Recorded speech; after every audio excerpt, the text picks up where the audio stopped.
Bittersweet Times, Part 5, Thomas Gonzalez. Ding! The elevator doors opened up and we both walked in. Dennis pushed the button for the 9th floor. The doors closed and I just started to chuckle. Dennis looked at me and also started to chuckle. I just can't believe you all do this for $1. I imagine going into debt for this miracle. Where is Bobby now? Dennis got this look in his eyes. Oh, I'm sorry, Dennis. I shouldn't have asked. I know better than that. He shook his head while wiping the tears away. Please stop apologizing, Michael. He hasn't died, but he has Alzheimer's. The saddest thing is that we haven't come up with a way to cure or help that yet. His wife passed at this point, and he lives in Sunnyside Retirement Home in Dennisport on the Cape. He's happy and comfortable. It's the least he deserves after all those he's helped. My eyes became watery themselves, and Dennis offered a Kleenex, which I happily took. Okay, we're here, Michael. This is where the magic will occur. The doors opened and my eyes beheld something magical. There were hundreds, if not thousands or millions of glass cylinders with swirling, multicolored liquids in them, and a pine wood floor that was well worn in at this point. My eyes were drawn to the glass cylinders. As I walked closer to one, it started to change colors. Ah, I see you're drawn to the cylinders. Most are.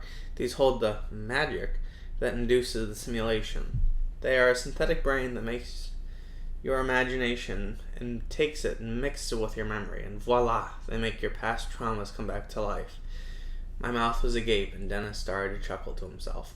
But how? What? Never mind, I'm just blown away. This all seems too good to be true.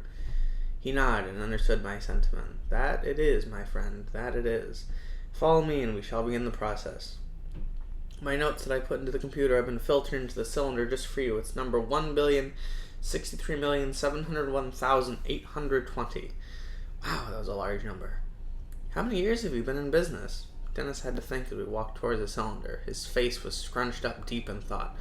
40 years as of this December, so a while. Yeah, no kidding. We walked over to a cylinder that just felt like mine. It seemed to be violently swirling with lots of vibrant blues, then shifting to deep, angry blacks and reds with some strangely comforting violets. Is this mine? My voice asked while cracking, and Dennis nodded. Sit down in this chair and I'll hook you up to the cylinder. It's non-invasive, and all it takes is a ring placed on your pointer finger. Mind you, it has to be on your dominant hand. Are you a lefty or a righty? I raised my right hand, and I sat down in the most comfortable chair I'd ever been in. After about a minute of calibration, once the ring is placed on your finger, you'll fall into a deep sleep. The dream state is where your memory of Thomas will become reality. I can't say what your dream will be because it's unique to everyone, but you have control over him. Just think about his levels of consciousness and he will recalibrate to it. I nodded understanding. The ring was placed onto my pointer finger and the countdown began. Every second that passed until I fell asleep, the liquids altered colors ever so slightly until I was finally starting to get tired and my eyelids closed, and then there I was standing in my favorite park, the park in Auburndale, Newton, right along the Charles River. And there were other people walking, but I saw him. He was sitting on a bench feeding the geese and ducks, his favorite activity on earth. Okay, here we go. The 2-minute walk over to the bench was one of intense stress. Hey Dad, mind if I join you? He smiled and nodded. Michael, dude, how are you? It's been a while. Want a piece of bread to feed the ducks? This couldn't be him. The machine must have fucked up. But then I remembered that he was, in fact, this kind. I just hadn't remembered the kindness he had. Then why did he fuck me up so hard? Sure, Dad, but I also came to talk about us. He patted the bench next to him, and I really didn't want to be so close to him, but he was dead, and I was in control. My God, dude, you've grown up so much since I've last seen you. You must be the talk of the town with all the ladies. Or gentlemen, he said with his cruelly kind way of talking. He was wearing mesh shorts and a Bob Ross shirt and flip-flops. I'd forgotten that he introduced me to Bob Ross. Oh, come on, God, this just hurts so much. Dad, why'd you have to molest me growing up? He turned back to feed the ducks, ignoring my question. Fuck me, I knew this wouldn't work. It was really nice seeing you, Dad. Bye. He then turned to me with tears in his eyes. Those deep blue eyes now had an aching familiarity and sadness in them. Please don't leave. Let's talk, please. I want to explain my actions.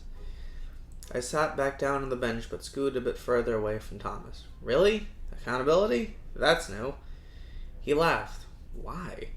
Yeah, accountability. The one thing I never had when I was alive. What? But how do you know?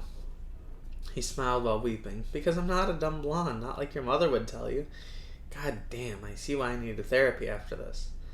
Michael, I know what I did to you hurt, and I also wanted to apologize. Really, I did. But I was worried about what you would say or think of me if I did tell you. It was selfish and cruel. This wasn't who I knew. But if you knew, why the hell did you keep it to yourself? I hated you because you never said anything. It would have hurt to hear the truth, but the silence was so much worse. He said nothing. Why, Dad? Why did you hate me so much? He seemed to get angry, and I was preparing for the worst. I didn't hate you. I just didn't know how to love you properly. I loved you the way I was loved, the way my dad loved me. I'd always figured he was molested as well. But why never seek help? He frowned. Because I'd have to admit I wasn't perfect, and that would have killed me. I mean, it wouldn't have, but the truth always hurts. Always. I felt something different. Pity. Dad, I'm sorry for hating you. I always felt that you were a monster, but you were just a human being who didn't seek help. It's sad. He nodded as we both cried on the bench. It's sad because it destroyed you. I was your father, but I couldn't even be a decent human. I died not caring, and that's the truth. At least not in the right way. It's what drove your mother mad. She loved me because she never knew. I'm sure she suspected it, but could never prove it. So this is what Dennis meant with the word perspective. But you loved other things, like feeding the ducks. Why couldn't you love me? He cried harder. I did love you, but I hated what I did, so I kept you at a distance for my own selfish sake. I don't expect forgiveness. I don't feel that I deserve it, to be honest. While he didn't have my forgiveness yet, this was exactly what I needed to hear.